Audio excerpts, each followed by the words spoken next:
Have you ever had or heard of matcha before? I've heard It's a of kind of matcha. high-quality green tea which can be used to flavor all kinds of stuff, like candy and coffee. Personally, I like it, but TikTok creator Cheryl likes it so much, she tried to film a tutorial of herself making an oat milk matcha latte.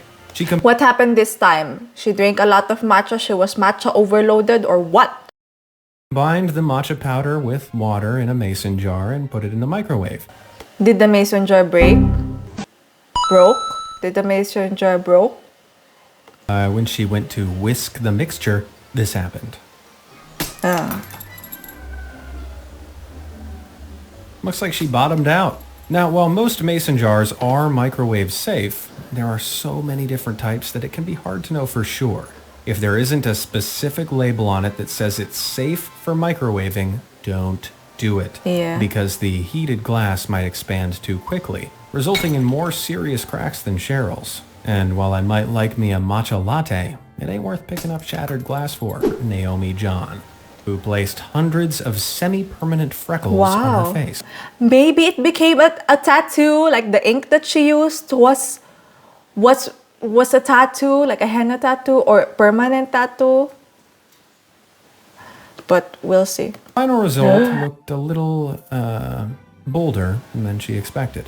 Well, it turns out she's not the only one who'd struggled getting fake freckles right. Over on TikTok, hundreds of creators have filmed mini tutorials detailing how to get the fake freckle look using a root spray, a kind of non-permanent hair coloring solution in a spray can. You only need a very light touch to get the right amount of spray to create the fake. I didn't know that. Like, I usually see YouTubers getting like a eyebrow palette or eyebrow Anastasia palette and then getting some of it and then putting it in some parts of their face. But I didn't see this, that it is much way easier, I think, or not. freckle effect. But TikTok duo the Beckerman twins didn't seem to get the memo. A little bit too hard there. Maybe they'll go a little bit lighter when they try again. If anything, that was harder. Well, maybe it's not them. Perhaps they just had a dud bottle. So they tried a different color can and... Oh my god! Nope, they're just... Did you see that? Oh my god! She made it very... It was so long, the how she pressed. Like, it doesn't... This can is not meant for doing natural freckles. Like, just up to doing it manually and very, just very lightly. And then just manually super, A few moments later. Just up, guys, out there, to do it manually. Just getting it, poking it in your face. pressing down too hard.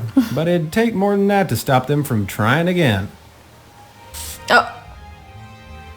How are they getting worse with practice? Well, at least unlike Naomi's, this will wash off. Now, not all tutorials are so easy to clean up, as TikTok creator Whitney discovered. Whitney wanted to microblade her eyebrows, which is a procedure involving tiny needles that draw delicate hairline strokes while depositing pigment under the skin. Sort of like a tattoo, but for creating fine hair-like effect. However, the treatment isn't cheap and can cost up to $2,000 for one treatment. It's not cheap. So, Whitney decided to order a DIY. This is the problem with DIY, guys. Especially if you bought it from like some China-made stuff. It ain't gonna work, guys. It's better to just let the professionals do it and let them do it, even though it's gonna cost you a lot. But at the end of the day, it's like quality output. You know what you're getting to yourself. Like, there are some people who DIY Botox by themselves. They would buy injectables, Botox, and then inject them by themselves. Like, really? But we'll just see what happened here. Did her eyebrows are the eyebrows gone now? Microblading kit off Amazon and do it herself. Amazon. She measured out her eyebrow outline and then, without applying any numbing cream, got to work. Finding out it was a little more painful than she expected. Yeah, numbing cream. Just endure the pain, guys. Ow! After finishing the first eyebrow, she moved on to the second, and that's when the chaos really began. What happened? Do I just cancel all my social plans for the next few months right now? Oh, I just got dye on my... Ah! Followed by cleaning up the dye using, of all things, a spit wash. What the? Spit? Use the dye that has chemicals in it. You use your spit and then you get it, like, doing it again, like, contaminants in your mouth, and you eat, and then it just goes into your body. No wonder people get sick.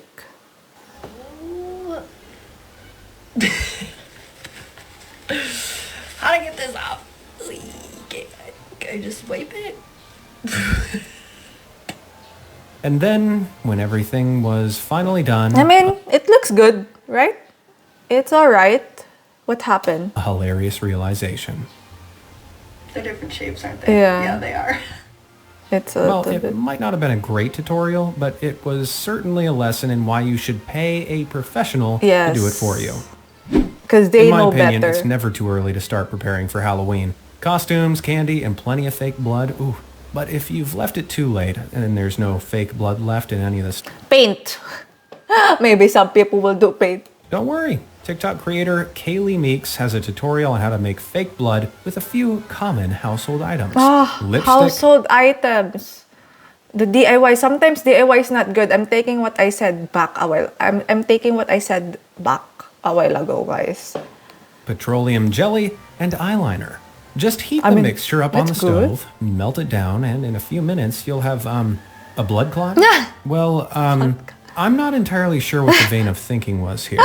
When out of contact with heat, these liquid ingredients just revert to their solid form. If you want realistic looking fake blood, you're better off using already liquid components like corn syrup mixed with a little red dye for good color and consistency. Otherwise, you'll just end up with a big bloody mess. Oh. Now, to all the TikTok teens out there, before I show you this next terrible tutorial, I need you all to promise not to try this at home. Not to try this okay? at home, I mean, guys. it's so dumb. I have no idea why anyone would, but here we are. At this moment, there is a TikTok makeup trend which involves putting liquid eyeliner in your eyes. What in the world? What in the world are people doing to themselves right now? Putting liquid eyeliners on your eye? Infection.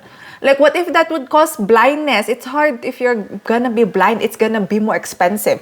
If people think that it's like easier, it's cheaper if you do it yourself, it's better if you do it yourself so that you would save a lot. Like, no, guys. It's either at the end you're gonna create a lot of consequence, like so much consequence. You're gonna even go to the hospital because of your DIY. Just don't.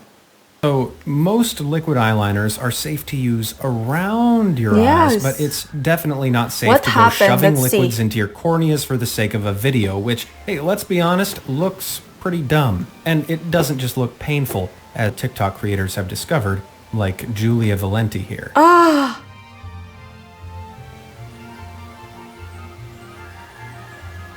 So Yeah, ow. Who'd have thought putting a thick black liquid in your eyes would sting? Huh.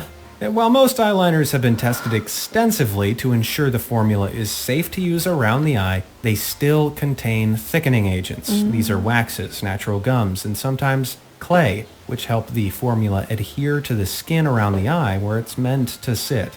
And you want to shove that Oh my in God. your eye? Well, if the pain isn't enough to stop you from trying this, think about the bacteria on the end of yes, that the brush that you're bacteria. also throwing. The bacteria at the end of the brush, especially when it's used brush. You haven't washed your face, you just went out, you're gonna put again makeup, you're gonna overlap the previous makeup which has dust and dirt. Girl, what's wrong? Straight into your eyeball. It's called eyeliner, not eyeballer for a reason. Eyeballer.